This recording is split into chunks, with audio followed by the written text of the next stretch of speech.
Obrigado, telespectador. Obrigado, telespectador. Se não fosse por você daí, o que seria da Itacolomi? Há muito tempo liderança é aqui. Obrigado, assinado Itacolomi.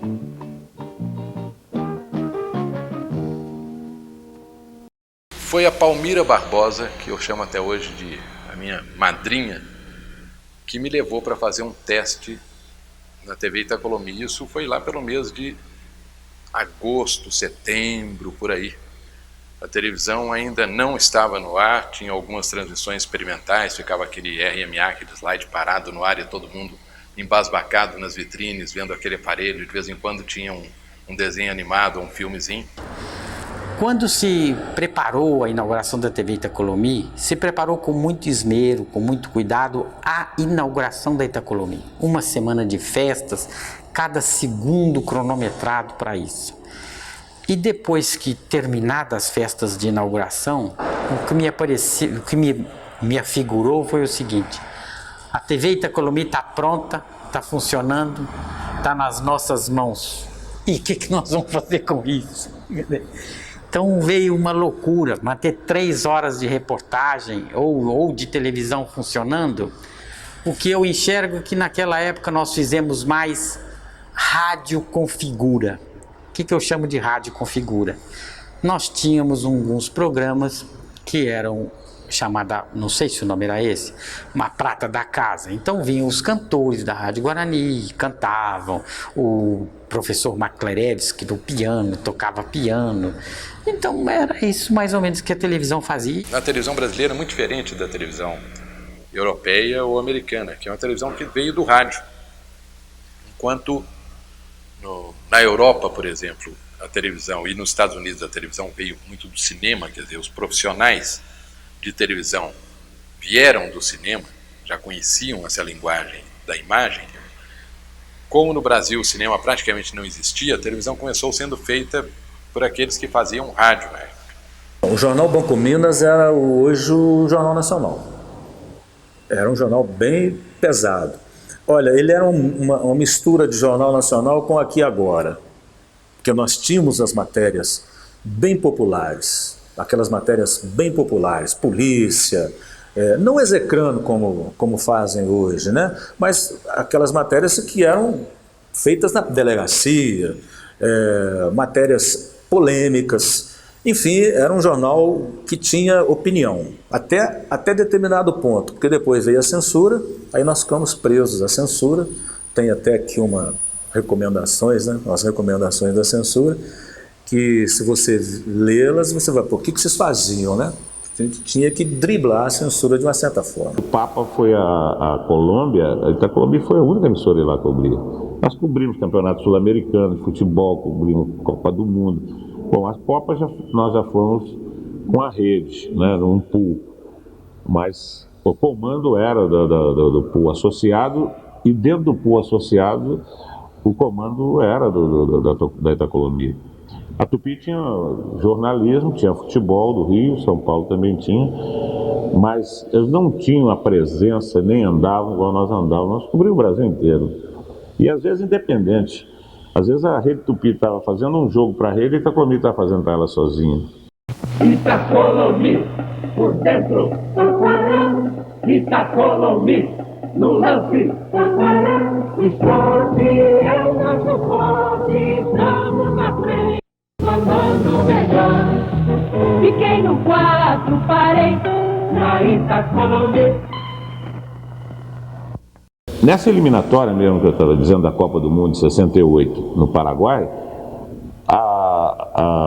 as estações, a Rede Tupi, a Rede Globo, a Rede Bandeirantes e, na época, a TV Excelsior, Record, que era a Rede Independente, eles se uniram para ir lá gravar o jogo, lá em Assunção.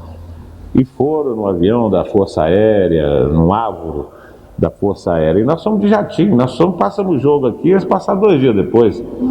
Você entendeu? E como? Porque não existia também a rede. Não é hoje que você emite lá em São Paulo, emite no Rio, o Brasil todo recebe via satélite.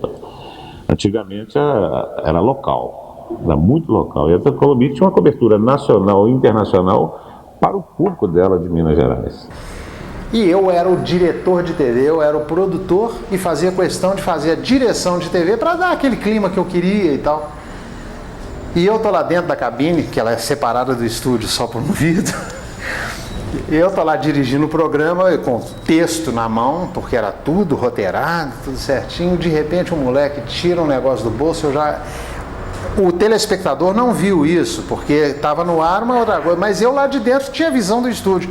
Na hora que ele tirou o papel do bolso, eu dei uma esfriada, que o suor começou a escorrer, né? Eu falei, puxa vida, o que esse menino vai me aprontar? E fiquei assim mais ou menos tranquilo e intranquilo, porque eu falei, não, aquilo ali é um papel de algum lembrete, ele não é louco.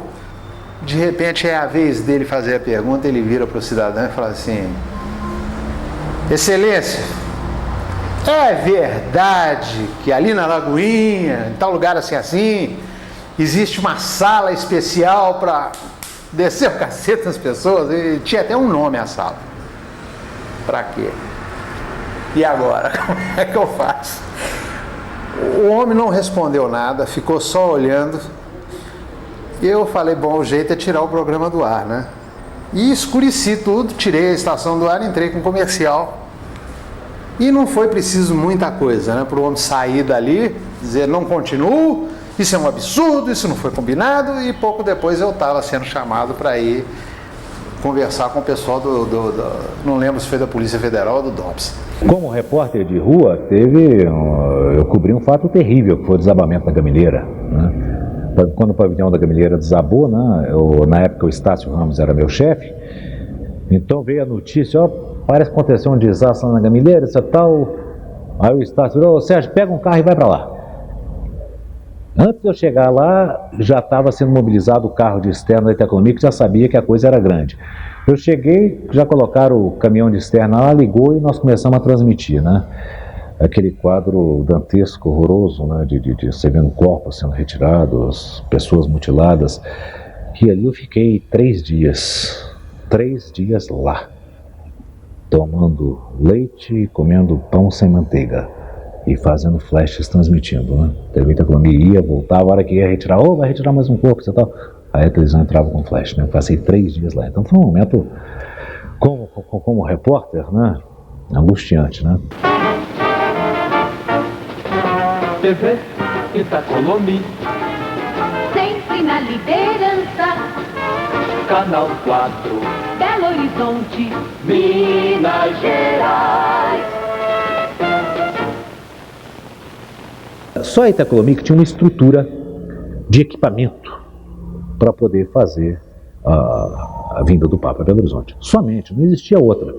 E você vai dizer assim, bom, mas será que não poderia vir equipamento dos outros estados? Deslocar equipamento dos outros estados. Quando a Itacolomi tinha um equipamento mais moderno, ao contrário, nós deslocamos o nosso caminhão de externa, deslocamos técnicos nossos para outros estados para ajudar a fazer em outros estados. A Itacolomi não fez, foi só Belo Horizonte, não. Belo Horizonte foi total. Mas outros estados nós deslocamos nossa equipe. A última reportagem que eu fiz, e que me deixou, né, que eu acho que foi o coroamento de tudo que eu já fiz até hoje, foi a visita do Papa a Belo Horizonte. Eu fui escalado, fui o primeiro, né, do caminhão de reportagem. Toda a imagem feita da visita do Papa foi feita pelo cinegrafista com narração minha. Foi a única que entrou no caminhão, quer dizer, foi a única que esteve mais próxima do Papa. O Papa desceu do avião, ele encontrou o Francelino Pereira, que era o governador, o Jaque, e a terceira pessoa fui eu. Lá dentro, assim, eu tenho um crachá até hoje, que eles davam um crachá conforme a cor, você ia até tal determinado lugar. E o crachá que eu recebi é o crachá de trânsito livre. E quando nós chegamos na Praça do Papa, né, com essa cobertura, tinha um helicóptero me esperando para levar a imagem direto para a estação para gerar. A diferença da chegada do Papa e colocar a imagem no ar foi em torno de 15 minutos. A Itacolomi dava em Belo Horizonte, normalmente é isso, 90, 80, 70... Era raro você ter... Quando a Globo começou, Quando a Globo começou, que fizeram uma novela, O Direito de Nascer, foi que ela teve um pouco de audiência, até chegou a ganhar da Itacolomi em alguns aspectos, com essa novela, O Direito de Nascer. Mas acabava a novela, voltava a Itacolomi. E nós, até o final dos tempos da Itacolomi, nós ganhávamos da Dona Globo. A Dona Globo amargou em 1980, num dos últimos Ibopes, porque a Itacolomi terminou em 80, mas num dos últimos Ibopes amargou uns 86% para a TV Itacolomi no jornalismo contra o Jornal Nacional. Por quê? Porque nós tínhamos acontecimentos importantes em Belo Horizonte e todo mundo assim, na Itacolomi vai dar. A Globo não, como não ligava naquela época, não liga muito menos hoje, né? Belo Horizonte, se tiver alguma tragédia, vai mostrar, mas mostrar um detalhezinho, outro detalhezinho, mas fatos bons, não mostre a cidade a deixá-la de lado. Não só porque Belo Horizonte foi a terceira cidade brasileira a ter uma emissora de televisão, como pela qualidade da televisão que se fazia aqui, que era realmente muito superior à qualidade que se fazia em outras praças também importantes, como Porto Alegre, ou Recife, ou Salvador. Televisões que nasceram depois, alguns anos depois da Itacolomi. A criatividade da televisão mineira, ela é reconhecida hoje por profissionais que atuaram naquela época e atuam hoje ainda no Rio e em São Paulo. Quer dizer, aqui, um programa como A Garrafa do Diabo, por exemplo, é uma amostra da criatividade mineira para fazer televisão. Então aí a pergunta, eu sei que é inevitável, mas se a televisão em Minas era tão criativa, se a TV Itacolomi era tão criativa, por que hoje não se faz mais nada? Porque se formaram as redes, veio primeiro o videotape, veio a Embratel, veio o satélite, então você produz com o custo de um programa, você exibe em todas as emissoras e obviamente não era um problema da Itacolomi, era um problema do centro de Belo Horizonte, que é um centro economicamente ou artisticamente inferior ao do Rio e São Paulo. Mas naquela época, quer dizer, nos anos 50 e seguramente pelo menos até a metade dos anos 60, a TV Itacolomi foi, em todos os sentidos, uma das emissoras mais importantes do Brasil. Estava no mesmo nível de uma Record, de uma Excelsior, de uma Tupi, sem dúvida nenhuma. TV Itacolomi, sempre na lembrança.